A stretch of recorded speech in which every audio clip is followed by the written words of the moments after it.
За притисоците врз ССМ ќе се слушне и до Брисел. Европските синдикалци ја предупредија македонската влада дека ќе ја пренесат на Европската комисија дека ги попречува синдикалните напори за повисока минимална плата. Гласно и порачаа дека битката за работнички права е легитимна и меѓу најважните сегменти за пристапувањето кон Европската унија.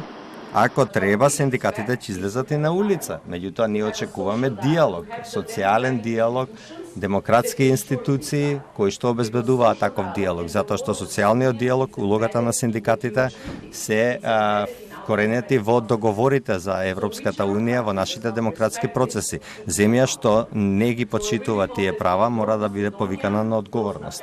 Се надевам дека во Северна Македонија тие напади врз синдикатите ќе престанат, дека ќе се врати социјалниот диалог и дека ќе има преговори и дека преку тие преговори ќе се договорите која е адекватната минимална плата за работниците во Северна Македонија. Ние следиме и известуваме што се случува во оваа земја.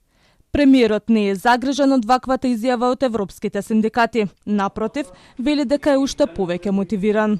Доколку е едностранна информацијата, јас сигурен сум дека високите представници на Европската комисија ќе сакат да слушнат и втората страна, тогаш дебатата и заклучоците би биле поинакви.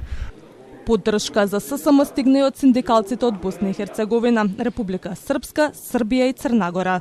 Сите влади во регионов, во државите кои произлегуваат поранешна Југославија, освен можеби Словенија и Хрватска, како да се од иста мајка родени, потполно се идентични во нивните методи на притисок, методи на закани и се она што ја невозможува синдикатите да ги остварат своите задачи. И се чини дека властите во овој регион не реагираат воопшто на нормално, на мирно, на разговор, на диалог, на аргументи, а сите аргументи ние го имаме и реагираат само на притисок. Ако така реагирате само на притисок, ќе си добиете притисок.